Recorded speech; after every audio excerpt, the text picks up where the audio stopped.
이사야 43장 4절 말씀 함께 합독합니다.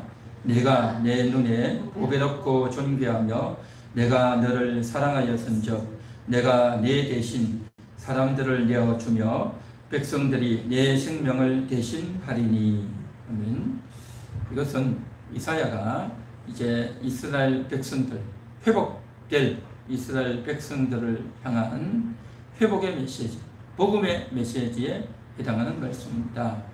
이사야 당대에 유대의 왕들이, 이스라엘 백성들이 하나님을 떠나고 우상을 숭배하며 탐욕을 또 이제 부리며 남의 것을 빼앗고, 그래서 나라의 기준이, 나라의 율법이 완전히 망가져가고 있는 그러한 시대, 회개를 외치고 돌아올 것을 외쳤지만 저들은 결코 돌아오지 않습니다. 그래서 결국 나라가 망할 것이다. 이제 바벨론이 쳐들어올 것이고, 그래서 사람들이 다 죽고 포로로 끌려갈 것이다. 그래서 그곳에서 하나님께서 너희를 광야에서 연단하실 것이다.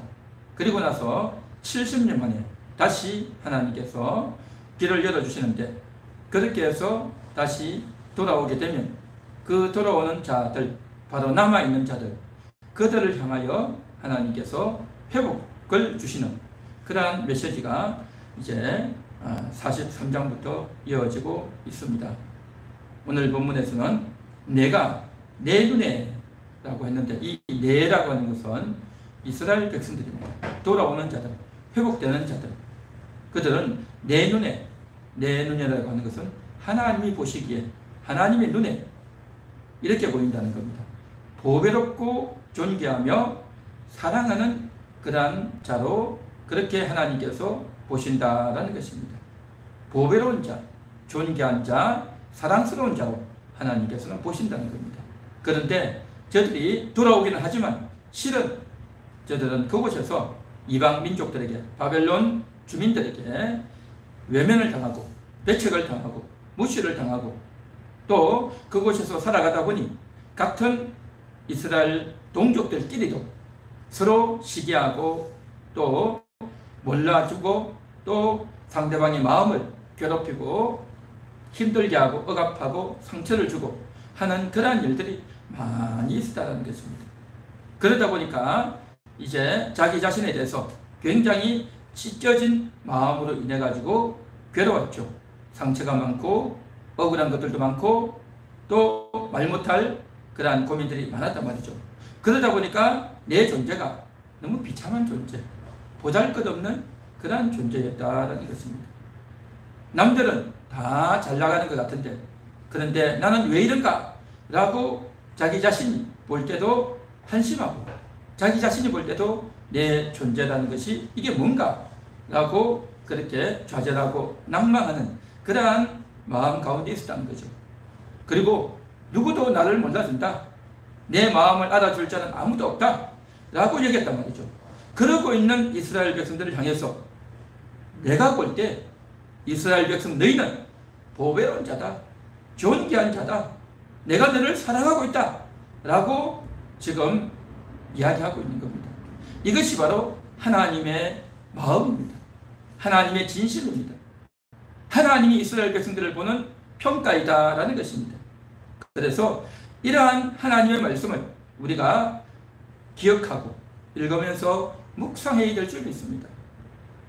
시편 1편에도 보면 복 있는 자는 율법을 주야로 묵상하는 자다라고 했습니다. 주의 율법, 주의 말씀을 묵상하는 겁니다. 묵상이라고 하는 것은 이 말씀을 듣고 읽고 입으로 그것을 따라하는 겁니다. 그리고 그것을 따라하면서 생각하는 겁니다. 이 단어의 뜻이 무엇인지, 이 말의 뜻이 무엇인지, 왜 하나님께서 이런 말씀을 하시는지, 이 말이 정말 그런지를 생각하는 겁니다. 보배롭다, 보배롭다, 너는 보배로운 자라는 겁니다. 하나님은 나를 향해서 보배로운 자다, 존귀한 자다, 내가 너를 사랑하겠다 라고 하나님이 말씀하고 계시다는 겁니다. 이런 말씀을 읽으면서 생각하는 겁니다. 나는 보배로운 자다. 나는 존귀한 자다. 나는 사랑스러운 자다. 하나님이 그렇게 말씀하신다는 거예요. 하나님이 나를 향해서 하시는 말씀이 이것인 겁니다. 보배로운 자, 존귀한 자, 사랑스러운 자.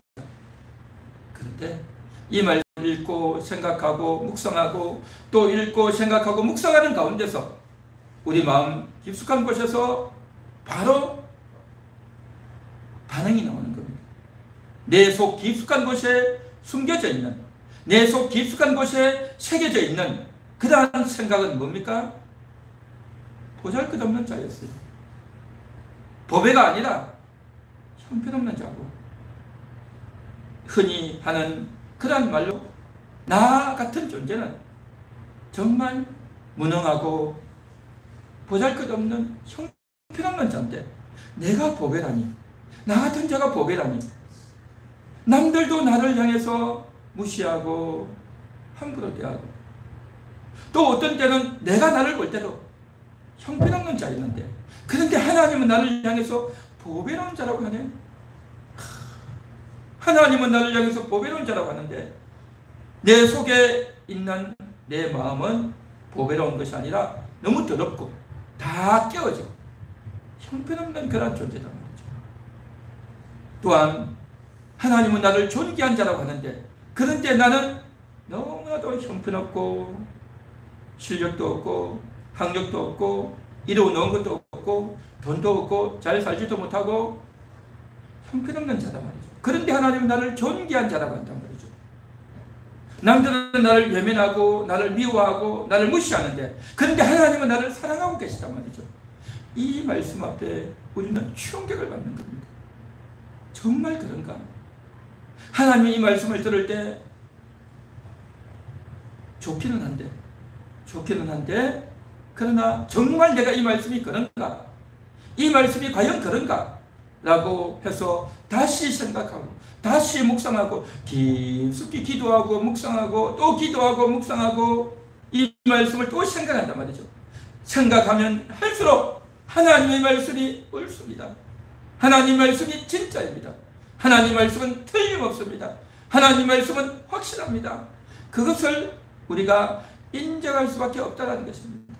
그동안 우리는 많은 세월 동안, 몇 년 동안, 아니 수십 년 동안, 아니 내가 오늘날까지 살아오면서 나에 대해서 좋은 평가보다도 칭찬보다도 위로보다도 오히려 나에 대한 이러한 부정적인 말이 깊숙이 심겨가지고 박혀있어서 남도 나를 그렇게 여기고 또 나 자신도 나에 대해서 그렇게 좋은 평가를 내리지 못했는데, 하나님은 나를 향해서 보배롭다, 존귀하다, 사랑한다, 그렇게 말씀해주고 있는 것입니다.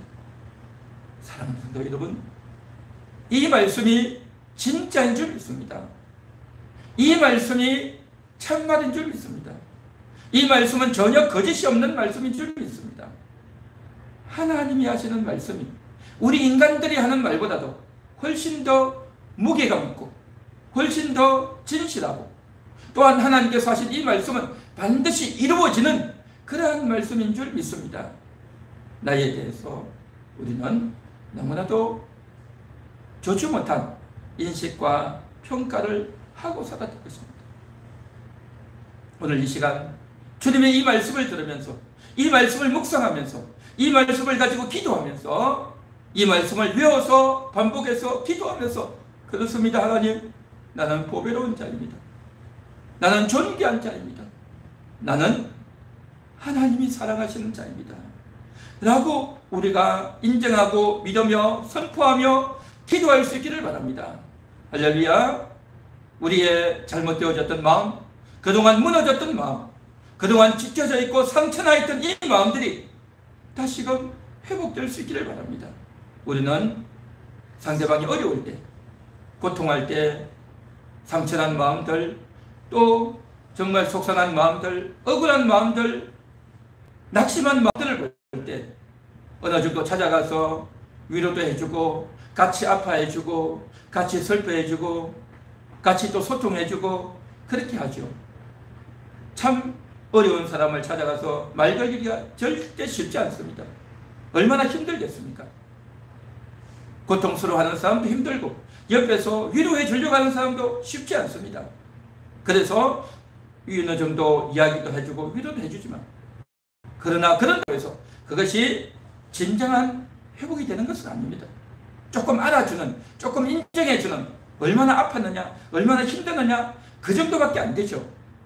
그런데 정말 찢어져 있고 무너져 있고 슬픔 가운데, 낙심 가운데, 좌절 가운데, 부정적인 인식 가운데 있는 그 진영이, 그랬던 우리의 마음들이 녹아지고 풀어줄 수 있는 것은 오직 하나님의 말씀밖에 없는 줄 믿습니다. 오직 하나님의 말씀만이, 이 말씀이 내게 들려올 때, 이 말씀이 내게 심겨질 때, 이 말씀이 내게 완전히 다가올 때에 나는 보배로운 자입니다. 나는 존귀한 자입니다. 나는 하나님이 사랑하시는 자입니다. 를 우리가 듣게 될 때, 그 말이 믿어질 때에, 그 말이 내 심령 속에 새겨질 때, 깊숙이 새겨지고 깊숙이 내게 부어질 때에 그 은혜가, 그 사랑이, 그 용서가, 하나님의 큰 은혜가 나에게 부어지는 줄 믿습니다. 그렇게 하나님의 이 말씀이 나에게 부어질 때 내게 있던 그 마음들이, 분노의 마음, 낙담하는 마음, 좌절했던 마음들이 싹 녹아지는 그러한 역사가 있게 될 줄 믿습니다. 저는 우리 함께하는 교회 성도님들이, 오늘 이 말씀을 듣고 있는 그러한 분들이, 오늘 이 말씀을 듣고 우리 속에 숨겨져 있던 나에 대한 부정적인 생각들, 또한 내가 어렸을 때 또 남들에게, 지인들에게 들었던 말로 인해서 상처 가운데 있던 그러한 분들이 회복되는 그러한 역사가 있기를 간절히 소망합니다. 우리를 회복시키는 것, 우리를 살려주시는 것, 오직 주님의 말씀인 줄 믿습니다. 내가 너를 보배롭게 여긴다. 내가 너를 존귀하게 여긴다. 내가 너를 사랑한다. 사랑하는 여러분, 하나님이 여러분을 사랑하고 계십니다. 하나님이 여러분을 사랑하고 계십니다. 여러분들이 가장 힘들 때, 가장 서러울 때, 가장 눈물 날 때, 남들에게 거부당하고, 남들이 나를 외면할 때 얼마나 힘들었습니까? 내 마음이 무너지고 내가 괴로울 때 얼마나 어려웠습니까? 나는 아무것도 할 수가 없는 가장 비참한 그러한 존재로 여겨질 때, 정말 무가치한 그러한 존재로 인지되어질 때 얼마나 낭패감이 들고 좌절이 됩니까? 마음이 얼마나 슬프고 무너집니까? 마음이 얼마나 찢겨지고 상처가 되고 고통스럽고 괴롭습니까? 주님은 그것을 보고 계셨어요. 주님은 그 모든 것들을 다 보고 계시며, 그러한 여러분들을 이제 일으켜 세워주시려고, 그러한 여러분들을 이제 다시금 새롭게 하시려고, 그러한 여러분들을 다시금 회복시켜 주시려고 오늘도 이 말씀을 통해서 여러분의 심령에 들려주고 있는 줄 믿습니다. 하나님이 들려주시는 이 말씀, 성경에 기록되어 있는 이 말씀이 여러분의 귀에 들려지고, 여러분의 영혼의 귀에 들려지고, 여러분의 심령에 박혀지는 그러한 시간이 될 수 있기를 간절히 소망합니다. 하나님이 그렇게 해주실 것입니다. 인간 목사의 말이 아니라 하나님이 하시는 말씀, 성령님이 하시는 근거로, 예수님께서 여러분에게 일러주시는 말씀으로 오늘도 들려주고, 그것이 믿어지고, 그것이 심겨지고, 그것이 내 속에 완전히 뿌리박기까지 그러한 역사가, 그런 은혜가 있기를 간절히 소망합니다. 그래서 정말 그 하나님의 놀라운 은혜라 말미암아 그렇습니다. 그동안 내가 나 자신에 대해서 너무나도 비관하고 좌절하고 무너졌던 그런 마음들이 이제 하나님 말씀 때문에 마음이 녹아들고 눈물이 나며 주님 앞에 무릎 꿇고 기도하는 그러한 진심의 기도, 우리 가운데 일어날 수 있기를 바랍니다. 우리의 그러한 마음으로 진실하게 기도할 때 그러한 마음에서 올려놓는 여러분의 찬양을 하나님이 받으시고, 여러분의 그 기도를 주님께서 연락해 주실 줄 믿습니다. 그리고 여러분의 심령이 회복된 만큼 그동안 무너져 있던 마음들이 새로워지고 회복되어지는 그러한 은혜가 오늘 기도의 시간을 통해서 앞으로 여러분의 인생 가운데 펼쳐지게 될 줄로 믿습니다.